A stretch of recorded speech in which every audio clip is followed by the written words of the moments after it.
Right now, a boardwalk on fire, ripping right through a town, still healing after Sandy. We have the very latest. And next, we'll hear from Senator Bob Menendez on rebuilding after not only that fire and how he thinks we have to handle Syria.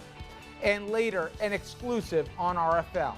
Internet escorts and a return to Gilgo Beach. The Gilgo Beach murders exposed new information about the online sex trade. Tonight, you will hear from a former prostitute and a journalist who will explain how the shadowy business proliferates right under our noses.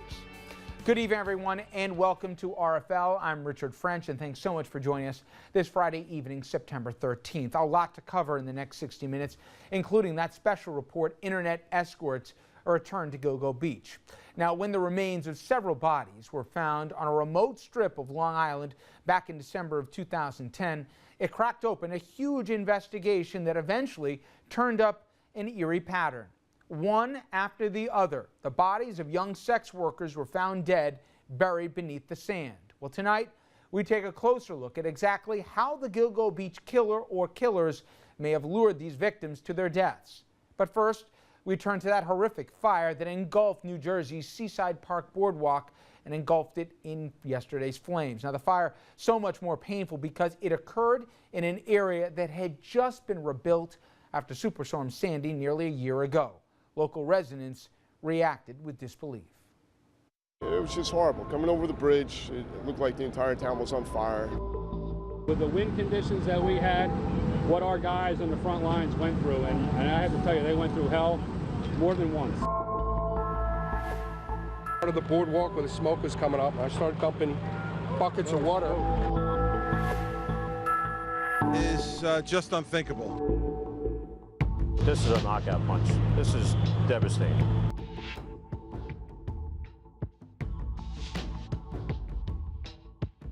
I said, I don't believe it. I said, Seaside again? After Sandy, it's devastating.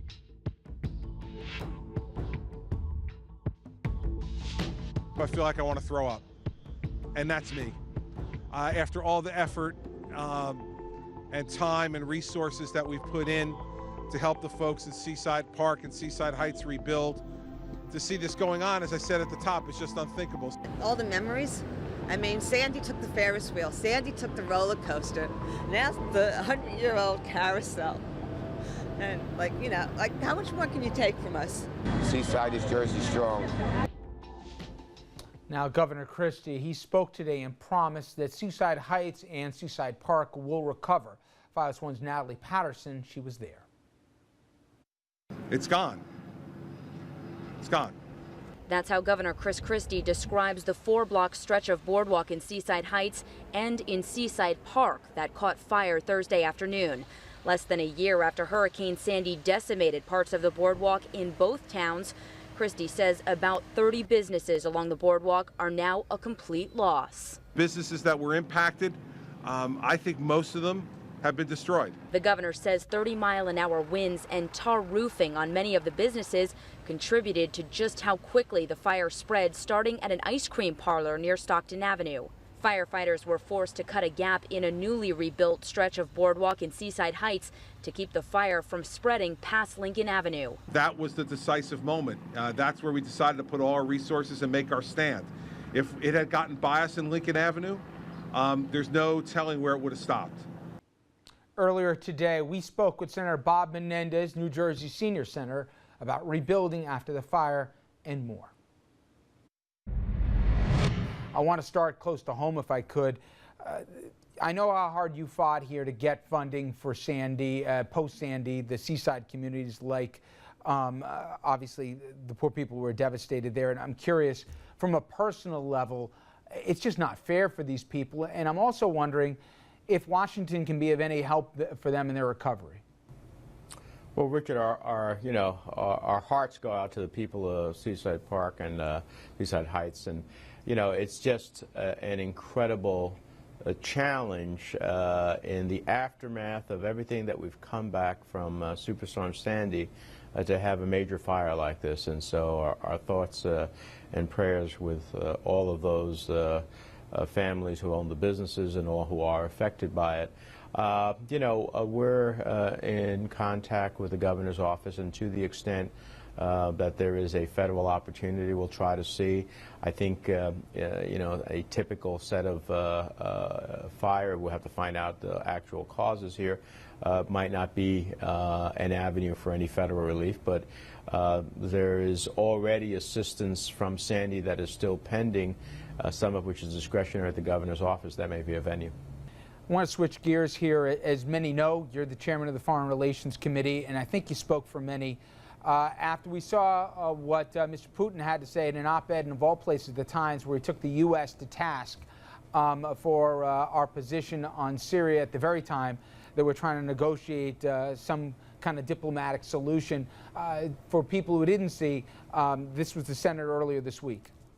I got an email with what President Putin had to say, and I have to be honest, it was at dinner, and I almost wanted to vomit. The reality is I worry when someone who came up to the KGB tells us what is in our national interest and what is not. And, it really raises the questions of how serious this Russian proposal is. To that point, Senator, it seems that everybody wants a diplomatic solution to this, but how skeptical should people be given the actors we're talking about, both Assad and also maybe some of the agendas Russia has themselves, that this thing's going to have both enforceability and transparency that will get to the bottom of where these chemical weapons are, let alone get rid of them? Well, Richard, that's the key question that you've just posed. And look, the door to diplomacy was open. It would be foolish to slam it shut without testing it. And that's what we're in the midst of doing. But here's what has to happen. And let's understand why we're even at a point in which the possibility for diplomacy can be considered. The only reason that Russia came forth with this proposal is because of the potential credible use of military force against Assad for using chemical weapons against innocent civilians, including killing 400 children. And it crosses an international red line and violates international law. And not only must we send a message to Assad in Syria that the use of chemical weapons against innocent civilians cannot stand, but it's also a global message that no one should consider using chemical weapons, because if they do, understand that there's enormous consequences. Could you articulate, since you're privy to intelligence, the rest of us aren't, what are the risks of inaction, not just with Assad and the message it does, but to that region? Talk about the downside, not just to taking action, but the downside to not taking action if there's not a diplomatic solution. Well, Richard, there are no good options in Syria. So sometimes you have to deal with the hand you're dealt. And that's what we have here. There are no good options in Syria. But I strongly believe, as someone who voted against the war in Iraq, as someone who has been an advocate for a more accelerated drawdown in Afghanistan, that, in fact, we must keep the credible use of force on the table, and if the diplomatic option fails, to consider the limited action, no American boots on the ground, but certainly limited action to destroy and deter Assad's delivery system of chemical weapons against innocent civilians. Not only to stop that slaughter via chemical weapons in Syria, but to send a global message. What is the Ayatollah thinking about in Iran as he watches these set of circumstances unfold? The international community has been telling Iran, do not even think about rushing towards nuclear weapons.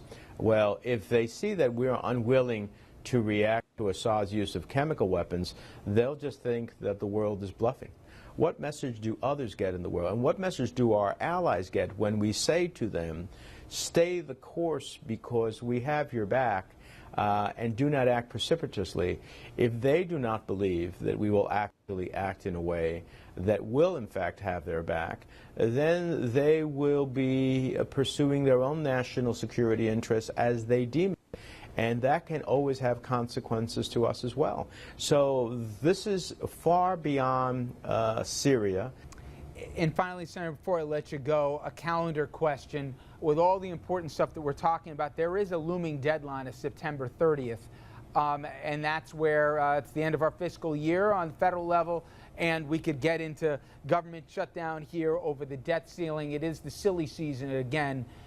Please tell me that we're going to get something done on this next week, because I understand the week after that they're not in, that we're not going to add on top of all the real challenges, at least what I think is a manufactured one with this debt ceiling. We're not going to go through the same rigmarole as last year, are we? Well, you know, that's really in the hands of the Republicans. You know, they're the ones who brought the country to its knees over the question of debt ceiling. But beyond debt ceiling, the reality is that you've got a whole bunch of members of Congress who's even bucking their speaker in the House of Representatives over the question of defunding, you know, the president's health care law. Imagine stopping the whole government of the United States because of their opposition to a law that is the law of the land, that was upheld by the Supreme Court of the United States. So they've already eclipsed the debt ceiling as the issue that they want to shut down the government over. They want to shut down the government over the president's health care plan. I just think that is extraordinary, and that's probably a kind word to use in this set of circumstances. And I just hope the American people send a very clear message that that's not tolerable, and that we'll get through, you know, having some type of continuation of the government, even if it's an extension for a period of time while we work through these issues and also deal with the debt ceiling. We're just really just about paying your obligations, not about really raising debt for the future, but about paying the obligations that the Congress already voted for. And that, again, Senator Bob Menendez. Now, we take a quick break, but when we come back, we go to our special where we pull the curtain back in this internet sex trade age. You're going to hear from a former prostitute on how she escaped, quote-unquote, the life. Our special report, Internet Escorts, a return to Gilgo Beach, straight ahead. Please stay with us.